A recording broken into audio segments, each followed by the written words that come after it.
나의 아저씨 드라마 OST의 작사를 맡게 됐었는데 제 안에 이제 더 이상 남아있는 것들이 없어서 낭떨어진 것 같다. 한 20분 정도 남겨두고 죄송합니다, 못할 것 같습니다 보냈었는데 천일에서 하루도 안 빠졌거든요. 명상이 있는 그대로를 받아들인다고 얘기하는데 고통도 좋아, 힘든 것도 다 좋아, 그 다 받아들이면 사람이 너덜너덜해집니다. 정말 그 자리를 박차고 나가시는 분들도 계시고요. 평안을 찾고 싶었고 뭔가 안정감을 찾고 싶었는데 막상 명상을 꽤 10여 년 해보니까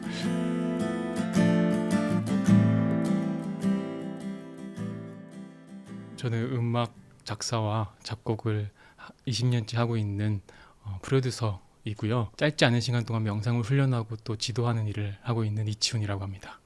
저는 맨 처음 데뷔를 했던 게 박하엽이라는 가수의 앨범이었었어요. 이문세 선배님 15집이랑 16집, 넷플릭스의 더글로리나 대원클라스, 내 남편과 결혼해줘, 네, 이런 드라마 OST들을 많이 요즘에 맡고 있는 것 같습니다.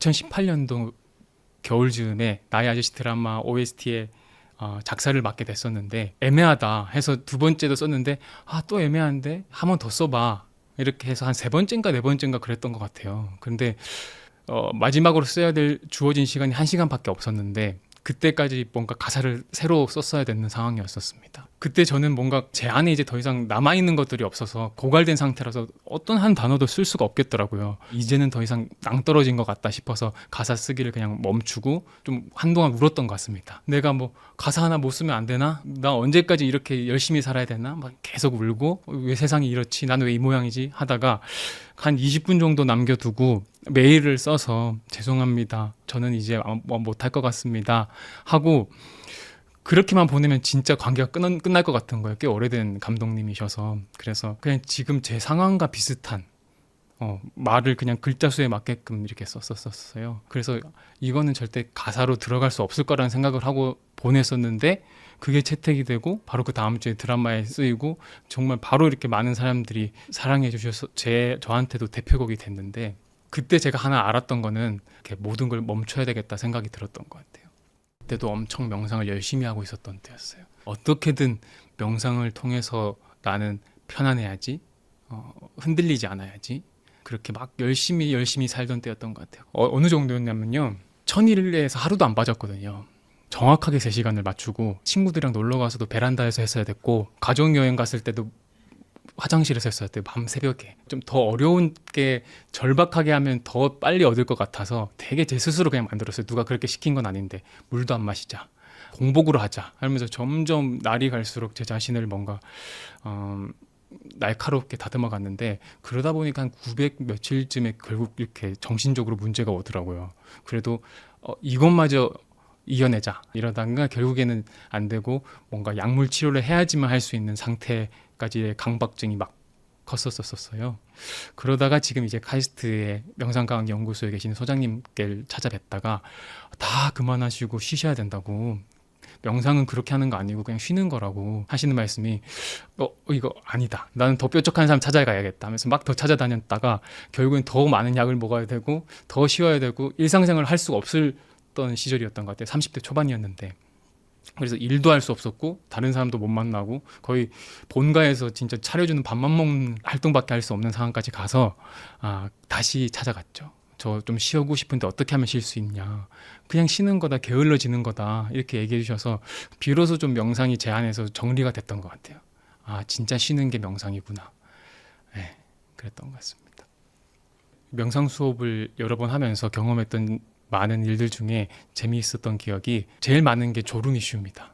그래서 저는 이 바닥에서 하는 게 좀 의식적으로 보여서 의자에서 많이 하거든요. 그래서 그 의자에 그냥 앉아서 이렇게 하는데 고개를 여기까지 하다가 이렇게 넘어지신 분도 있으셨고 4주 프로그램을 했는데 3주까지 주무시다가 도저히 제가 왜 이렇게 자는지 모르겠다고 막 거의 울먹울먹 하시던 분도 계시는데 모두가 그러신다고 말씀을 못 드리지만 당연히 졸음이 오는 건 몸의 피로가 첫 번째이긴 하는데 과하게 피로가 찾아오시는 분들은 내면의 것을 뭔가 마주하기 싫으셨을 때 그런 반응이 많이 들어옵니다. 뭔가 내면을 회피하고 싶고 도망치고 싶을 때 오히려 잠 쪽으로 회피하는 경우가 많습니다. 왜냐하면 눈도 감은 상태니까요.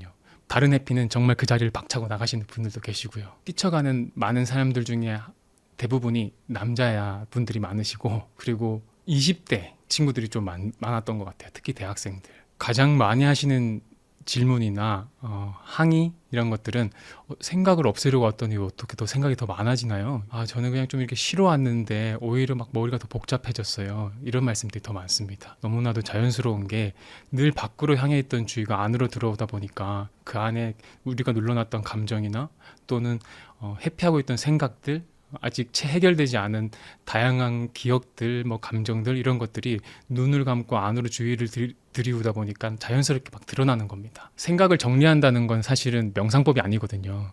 생각을 관찰하는 게 핵심인데 생각을 관찰하다 보니 나도 몰랐던 생각들이 많은 겁니다. 막 머릿속에서. 나는 그냥 뭐 일 잘하는 사람, 친구들이랑 잘 지내는 사람이라고 스스로를 생각했는데 알고 보니 불안이 이렇게 높았나? 이렇게 후회가 많았나? 이렇게 미움이 많았나? 하면서 스스로를 받아들이기가 힘들어서 보통 뛰쳐나가는 경우가 저는 많았던 것 같습니다. 그럼 혹시 선생님도 네.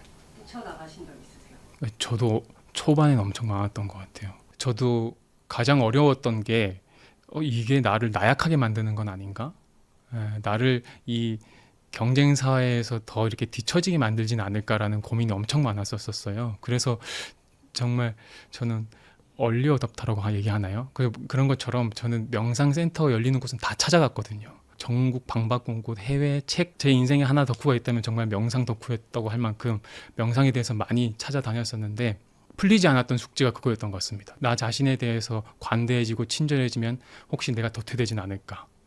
제가 유니스트에서도 명상 강연을 좀 하기도 했고 서울대학교에서도 하고 뭐 카이스트에서도 하고 이렇게 하다 보면은 제가 가장 안타까운 게 어떤 친구는 저 오후 3시까지 화장실 한 번도 못 갔다는 거예요. 가고 싶은데 너무 바빠서. 근데 저 화장실 갔다 와도 되냐 이렇게 질문을 하더라고요. 그만큼 바쁘고 그만큼 치열하구나. 보통 이렇게 저를 초청하는 곳은 명상을 하려고 오시는 분들이 없고 끌려서 오신 분들이 많으시거든요.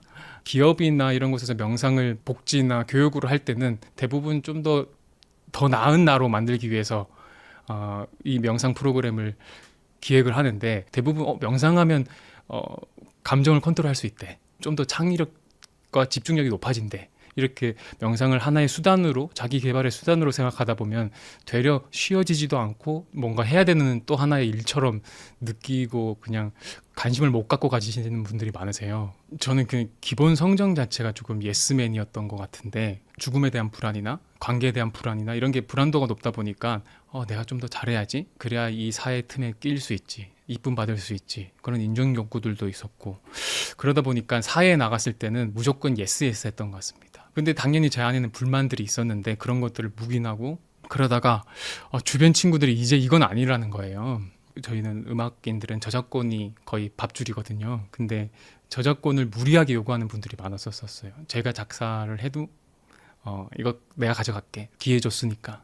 그래서 가져가는데 그래서 친구들 틈에 용기 내서 한번 노를 했다가 더 이상은 이 어떤 음악 시장에서 발을 들일 수 없는 상황까지 안 좋은 소문들이 제가 의도치 않게 전혀 없는 소문들이 나버려서 갑자기 한 5년 동안 그래서 공백기가 생겼었던 것 같아요. 명상을 하면서 나는 왜 예스맨을 할까?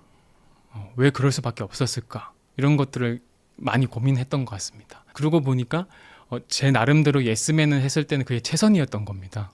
그래서 그러면 지금은 나의 최선은 뭘까 생각했을 때 저는 만약에 노가 더 최선이라고 생각하면 노를 하겠지만 대부분은 아직은 예스를 많이 하고 있는 것 같습니다. 내가 예스 했을 때 나도 좀 더 편하고 타인도 편하고 그러면 내가 막 억눌러 있는 감정은 없나? 이 정도는 내가 관리할 수 있는 거구나 하고 이렇게 이제는 좀 더 자율적으로 좀 더 저 자신다운 선택을 할 수 있지 않나? 삶에서 어쩔 수 없이 우리가 경험해야 되는 괴로움들이 있잖아요. 나라는 불완전함 또는 누군가와의 헤어짐, 일어나는 사건, 사고들 그런 불가피한 괴로움에 대해서 그 괴로움은 일어난 현상인데 계속해서 끌고 있는 거는 제 안인 겁니다. 내면 안에서 그 괴로움이 계속 있는 겁니다. 그러면 이걸 내려놓으려면 결국 안으로 들어가서 이걸 뭐 바깥으로 끄집어내든지 뭐 아니면 이게 원래 없는 거구나 하고 정말 선명하게 확인하든지 결국 내 안에서 해결할 수 있는 문제지 바깥에서 찾을 수 없다는 것을 계속 확인하게 되니까 명상으로 저는 계속 돌아오게 됐던 것 같습니다. 명상을 통해서 평안과 뭔가 고요함과 안정감을 찾으려고 했었는데 생각해보면 첫 출발은 그런 거였던 것 같거든요. 평안을 찾고 싶었고 뭔가 안정감을 찾고 싶었는데 막상 명상을 꽤 10여 년 해보니까 어떤 목적을 가지고 명상을 하면은 명상이 잘 안 되더라고요. 평안에 다다라야지 하면은 벌써 몸이 긴장하고 뭔가 의도가 있고 의식적으로 활동하다 보니까 몸이 쉬질 못하더라고요. 그러니까 한 발도 명상으로 들어가질 못하더라고요. 그래서 지금은 만약에 1시간 동안 명상했는데 잡생각이 1시간 동안 났다. 그래도 저는 조금 그냥 빙긋이 웃으면서 오늘 잡생각만 했네 하고 그냥 이렇게 알아차리고 끝내거든요. 근데 그렇게 알아차릴 때 비로소 뭔가 평온함이 찾아오거든요. 명상의 효과들을 보면은 집중력이 개발이 되고 창의력이 막 개발이 되고 대인관계가 막 좋아지고 스스로 감정 조절도 좋아진다고 하잖아요. 근데 이거는 명상이 그 길로 인도를 하는 건 아니거든요. 명상을 충분히 하다 보니까 그런 효과들이 드러나는 거거든요. 그래서 내가 명상을 하니까 그렇게 됐다라는 건 할 수 없지만 제가 계속해서 스스로 명상을 훈련을 하면서 자기 자신과의 관계들이 좀 더 회복하고 뭐 나와 타인과의 관계들도 가지고 있던 갈등들을 제 안에서 해소를 하고 뭐 일에 대한 열정이나 트러블들 갈등들도 제 안에서 해결이 되니까 바깥의 일들도 조금 더 편안해지는 것 같습니다. 제가 유니스트에서 명상을 이렇게 강연했을 때 과학기술대학원의 학생들의 자살률이 가장 엄청 높았었어요. 다른 대학교에 비해서.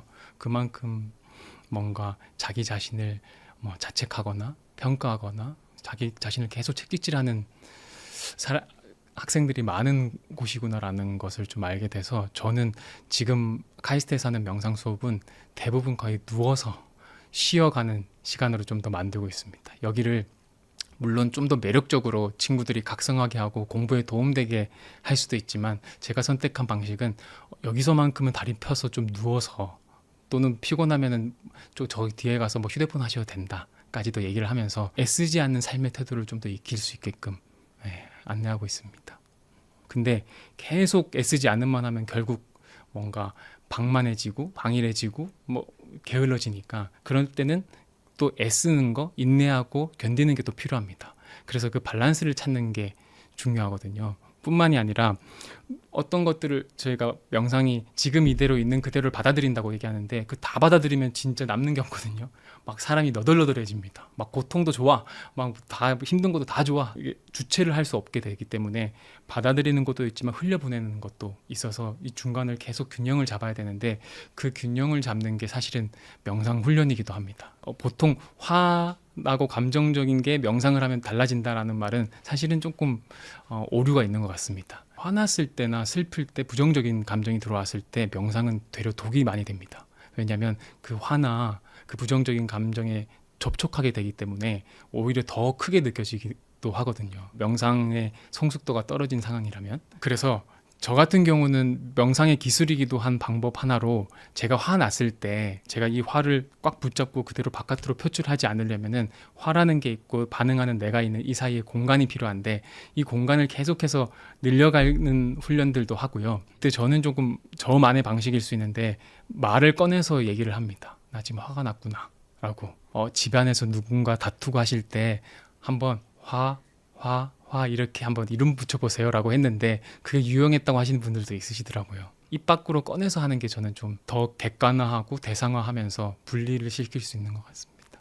가장 안타깝다고 저는 생각을 하는 게 화를 차라리 내는 사람들은 그것도 물론 윤리적으로나 이렇게 관계적으로 힘들긴 하겠지만 바깥으로 낼 수 있는 사람은 괜찮은데 화를 바깥으로 못 내고 그 결국 내야 될 화를 자기 스스로에게 내는 사람들이 꽤 많다고 생각하고 저도 그랬던 것 같거든요. 그런 분들에게 조금 권하고 싶습니다. 내가 지금 마음 안에서 뭐가 일어나는지 사실은 그렇게 자기 자신을 학대할 때 학대하고 있다고 모르거든요. 그래서 지금 내 안에서 뭐가 일어나고 있는지를 한번 살펴볼 수 있는 기회가 되지 않을까 싶습니다. 명상을 위한 태도가 있는데 그 첫 번째는 지금 여기에 도착하는 거거든요. 근데 이게 어려운 말 같지만 몸은 여기 있잖아요. 몸은 지금 여기에 있습니다. 근데 지금 마음이 어디 있나 보면은 분명히 이거 마치고 어디로 가야지? 아니면 어제 그거 했는데 잘 됐나? 이렇게 공간과 시간을 계속 왔다 갔다 합니다. 마음은 사실 이 몸에 있어야 되는데 그러니까 몸이 있는 곳에 마음이 함께 해야 비로소 내가 생생히 현재에 살아있는 건데 계속해서 몸은 여기 두고 마음은 왔다 갔다 하는 겁니다. 그래서 첫 번째 태도는 몸이 있는 곳에 마음이 이렇게 함께하는 겁니다. 이게 머리, 목, 내 팔이 여기 있고 상체 여기 있고 두 다리 여기 있구나 하면서 이 현존감을 느껴보는 게 첫 번째입니다. 그러면 의외로 그것만으로도 뭔가 충만감, 평온감, 평안감, 뭔가 고향으로 돌아온 느낌 그런 것도 경험하실 수 있습니다. 그래서 저는 사실 명상은 말로써 안내하는 일이 그렇게 좋지는 않다고 생각하거든요. 왜냐하면 더 생각을 하게 만드니까. 지금 피디님들도 계속 제가 생각을 하게 제가 만들잖아요. 근데 명상은 언어를 거의 잘 쓰지 않고 최소한의 언어를 쓰면서 그냥 몸으로 계속 들어가게 합니다. 그래서 많은 명상법들이 호흡을 통해서 명상을 많이 안내하는데 지금 그냥 아무런 자세도 없이 한번 코로 주의를 한번 기울이시고요. 숨을 한번 가만히 들이마시고 숨을 가만히 내쉬는 그 과정을 한번 살펴보십니다. 코로 주의를 모으셔서 거기에서 숨이 들어가고 나가는 그 순간의 경험을 한번 살펴보시는 겁니다. 어떤 경험이 있으신가요? 시원한 감각도 있고요. 숨의 부드러움이나 거침도 있고요. 순간순간 매번 새로운 경험들이 일어납니다. 네, 이렇게 잠시 그 경험을 알아차리는 게 바로 현재에 도착하는 경험입니다. 즉 지금 여기에 도착하는 경험입니다. 지금 현재 또렷이 깨어있는 훈련을 해야 그 균형을 잘 잡으실 수 있습니다. 현재 깨어있는 그 자각력이 자꾸 힘이 커져야지 밸런스도 맞출 수 있고 나는 지금 어떤 상태인가를 잘 보고 여기에 맞는 대응을 뭔가 애쓰지 않는 쪽으로 할지 애쓰는 쪽으로 할지를 이렇게 선택할 수 있는 것 같습니다. 멍상과 명상은 명확하게 다릅니다. 멍상이라고 얘기를 많이 합니다. 근데 왜냐면 뇌과학적으로 멍 때리고 있을 때와 명상할 때는 확연히 다르거든요. 정말 사실은 머리가 쉬질 못하는 상태라서 멍 때리는 것과 명상하는 시간은 조금 다른 것 같습니다. 음악 듣는 것도 명상이 완전히 됩니다. 특히나 명상할 때는 음악 듣듯이 하라 이렇게까지도 얘기하는 게 음악 들으실 때 보면 1분 정도 듣다가 30초 전에 나온 음악을 막 기억하시지 않잖아요. 그리고 1분 정도 듣다가 2분에는 뭐가 나올까 이런 생각을 하지 않고 음악이 좋으면 그냥 그대로 쭉 듣게 되거든요. 그게 바로 현존입니다. 그냥 그 순간에 그냥 깨어있는 거거든요. 그래서 음악을 오롯이 들을 수만 있으면 그것만으로도 충분히 명상이 된다고 저는 생각을 합니다. 그래서 제가 안내하는 음악 명상도 음악에 충분히 빠져서 음악과 함께 할 때 비로소 명상을 경험하실 수 있다. 그걸 이렇게 체험할 수 있게끔 음악 명상 콘서트나 콘텐츠들도 만들고 있고요. 명상은 가장 핵심이 깨어 있음이거든요. 근데 마음 챙김은 명상과 동의어는 아닙니다. 명상에 있는 어떤 핵심적인 기술입니다. 마음 챙김은 영어로는 마인드풀리스, 우리나라에서는 알아차림도 있고 자각 이런 단어들도 있는데 결국 깨어 있음입니다. 현재 마음 챙김이 있냐 없냐로 봤을 때 멍상은 현재의 경험에 대해서 무기력한 상태입니다. 반응하거나 관찰하지 않고 그대로 무기력한 상태로 흘려보내는 겁니다. 흘려보내는 건 같은데 알아차리지 않고 그냥 그대로 흘려보내는 게 멍상이고, 명상이라고 하는 것은 일어나는 경험을 명료하게 알아차리고 그 다음에 흘려보내는 겁니다. 지금 내가 여기 이렇게 앉아있어 하고 알아차리고 그냥 흘려보내는 것과 앉아있다는 걸 알긴 알지만 그대로 이렇게 반응하지 않고 가만히 있는 것은 확연히 다르잖아요. 현재의 경험을 명료하게 알아차렸냐, 그게 차이인 것 같습니다. 근데 제가 경성을 해보니까 그냥 단순히 불면증이 사라지거나 강박증이 사라지거나 또는 뭔가, 저는 가장 많이 달라진 건 제 인상인 것 같거든요. 제 얼굴이 막 거울 속에서 보는 모습이 나날이 좀 편안해지거나, 또는 누군가를 대할 때, 어떤 사건을 대할 때 마음이 조금 넉넉해지고 여유로워지는 이런 과정들이 너무 좋아서 나누고 싶다는 생각이 자연스럽게 들더라고요. 그래서 이걸 어떻게 나누면 좋을까 해서 맨 처음에 했던 거는 제가 음악으로 한번 명상을 나눠보자 해서 케렌시아라는 팀을 꾸려서 음악을 통해서 명상을 경험하게 하는 훈련들을 했는데, 근데 나오는 명상 책들이 보니까 좀 과학적이고 어려운 것처럼 저는 들리더라고요. 그래서 제가 아는 가장 친절하고 편안하고 쉽게 명상을 설명하고 싶어서 저는 책을 쓰게 된 것 같습니다. 명상을 통해서 얻게 되는 평온감이나 뭔가 감사함이나 사랑이나, 이거는 어떻게 해서 바깥의 것을 가져와서 저를 만들어내는 게 아니라 제 안에 있는 것들이 이렇게 드러나게 하는 거거든요. 명상은 잘 보면요. 이렇게 안으로 들어가다 보니 원래 있었구나.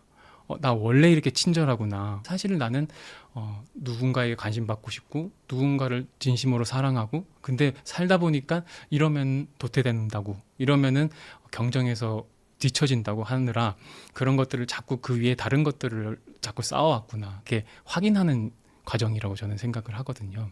근데 어느 정도 명상이 무르익었을 때 제가 변했던 그 시점은 있는 그대로의 나를 받아들이는 그 경험이 있었던 것 같습니다. 있는 그대로 내가 온전하다, 이대로 충분하다는 자각이 있기까지가 꽤 긴 시간이 필요했던 것 같고 결국에는 제가 제 자신을 친절하게 받아들이고 다정하게 관계를 이루었을 때 근본적인 부분들이 변화될 수 있구나를 스스로 체험하고 그것도 사실은 막 열심히 달려야지만 멈췄을 때 내가 너무 열심히 살았구나 이렇게 멈추니까 사실 이렇게 비로소 보이는 것들이 너무 많구나 이런 걸 알 수 있듯이 그 전까지는 계속해서 뭔가 더 나은 내가 되어야지 그리고 더 예쁜 노랫말을 써야지 더 매력적인 노랫말을 써야지 그래서 뭔가 기술을 부리듯이 가사를 썼더라면은 어른 작사를 쓰고 나서부터 그 즈음부터는 저의 작품 세계들도 조금 더 진솔하고 삶에 대한 이야기들을 좀 더 많이 나누게 된 것 같습니다.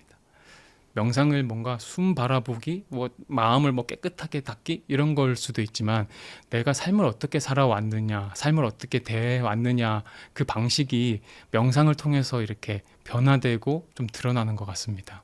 왜냐하면 저희가 뭔가 명상을 하다 보면은 생각이 떠오르네, 이게 사라지네, 나 평온 얻었다 이게 아니라 아주 오랫동안 내가 꾹꾹 눌러왔던 어릴 적 감정부터 기억까지 다 드러나거든요. 그래서 보통 한 20분 정도 명상하면 사람들이 되게 힐링을 받아요. 너무 개운하다, 편안해졌다. 근데 그 상태를 이제 매일매일 유지하거나 조금 더 깊이 유지하면은 자기 안에 오랫동안 숨겨놨던 어떤 상처나 기억, 감정들을 마주하면서 그것들을 이제 결국 해소하는 과정까지 가시게 되거든요. 그래서 내가 삶을 어떻게 살아왔냐가 명상과 떨어질래야 떨어질 수 없는 관계인 것 같습니다. 저는 처음부터 지금까지 계속 같은 것 같은데 나는 무엇인가?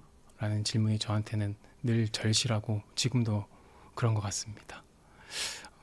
근데 여기서 얘기하고 싶었던 하나는 대부분 질문을 던질 때 답을 찾으려고 질문을 던지잖아요. 답을 찾기 위해서 질문을 품다 보면은 서둘러 답을 내려고 하기도 하고 생각으로 답에 다가가려고 노력하게 되는 것 같습니다. 근데 저는 제가 명상을 통해서 배웠던 거는 그 질문을 품고 있는 것만으로 저는 명상 상태라고 생각하고 그 질문을 품고 있는 순간만이 명상 상태이고 그 질문이 가지고 있는 참 의미라고 저는 생각을 합니다. 그래서 나는 무엇인가라는 질문에 답이 나오길 서둘러 기대하는 것보다는 그 질문을 계속 품고 있는 것 자체가 명상이기도 하고 삶을 대하는 귀한 방식이 아닌가라는 생각도 합니다. 책에서 가장 하고 싶었던 말은 무엇일까 했을 때는 제일 마지막 장인 것 같거든요. 저는 삶의 명상가들이라는 얘기를 썼는데 여러분들이 삶의 현장에서 어떤 일을 하든 막 화를 내고 있든 절망을 했든 아니면 누군가 따뜻한 사랑을 나누고 있든 육아 생활을 하든 그 모든 과정이 명상이다라는 얘기를 하고 싶었었던 거거든요. 그러니까 이 책을 통해서 여러분도 명상하세요 라는 얘기보다는 여러분은 삶의 현장에서 이미 명상 중이시고 수행 중이시고 그대로 온전한 상태시다 라는 걸 가장 얘기하고 싶었던 것 같습니다.